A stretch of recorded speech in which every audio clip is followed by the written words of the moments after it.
Jharkhand police का सबसे बड़ा और सबसे अहम पद होता है डीजीपी का। लेकिन जैसे जैसे नया साल करीब आ रहा है, पूरे राज्य में इसी पद को लेकर चर्चा तेज हो गई है। हर किसी के जुबान पर बस एक ही सवाल है, 1 जनवरी से झारखंड पुलिस की कमान आखिर किसके हाथ में होगी। दरअसल मौजूदा प्रभारी डीजीपी तदासा मिश्रा 31 दिसंबर को रिटायर हो रही है। उनके रिटायर होते ही डीजीपी का पद खाली हो जाएगा। ऐसे में सरकार के सामने सबसे बड़ी चुनौती यही है कि नए साल में पहले ही दिन पुलिस विभाग बिना स्थायी मुखिया के ना रहे।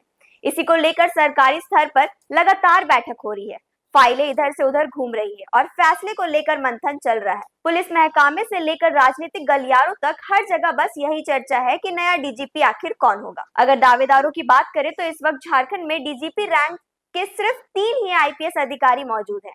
माना जा रहा है कि इन्हीं 3 में से किसी एक को डीजीपी की जिम्मेदारी सौंप दी जा सकती है। पहला नाम 1990 बैच के आईपीएस अधिकारी अनिल पाल्टा का है। उन्हें एक सख्त और अनुशासित अफसर माना जाता है। नक्सल प्रभावित इलाकों में उनके काम और राजनीति की काफी चर्चाएं रही हैं।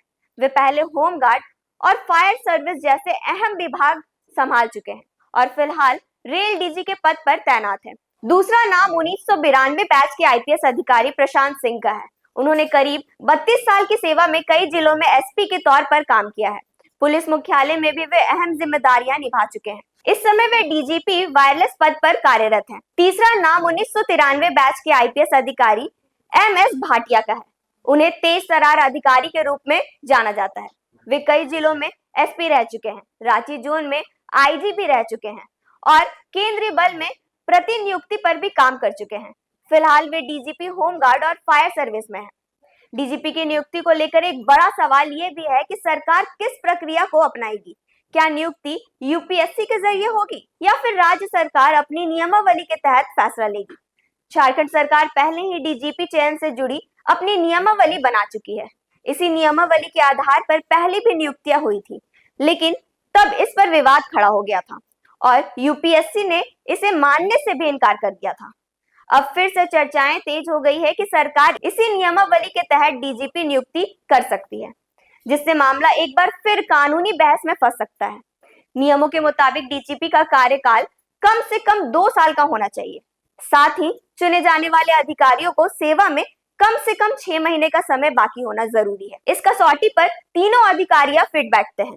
लेकिन झारखंड पुलिस की परेशानी सिर्फ नए डीजीपी को नियुक्ति तक सीमित नहीं है। विभाग इस समय वरिष्ठ अधिकारियों की भारी कमी से जूझ रही है। कई अहम विभाग अतिरिक्त प्रभारी के भरोसे चल रहे हैं। स्पेशल ब्रांच और सीआईडी जैसे संवेदनशील विभाग आईजी रैंक के अधिकारियों के सहारे हैं, जबकि यहाँ और वरिष्ठ अधिकारियों की जरूरत है। एसीबी, जेल विभाग, जेप और पुलिस मुख्यालय भी एक ही अधिकारियों के पास 2 और 3 जिम्मेदारियां हैं। आईआरबी और अन्य बटालियनों में भी यही हाल है। ऐसे में नए डीजीपी के सामने चुनौती सिर्फ कानूनी व्यवस्था संभालने की नहीं होगी, बल्कि पूरे पुलिस सिस्टम को संतुलित और मजबूत बनाने की भी होगी। अब सबकी नजरें राज्य सरकार के फैसले पर टिकी है।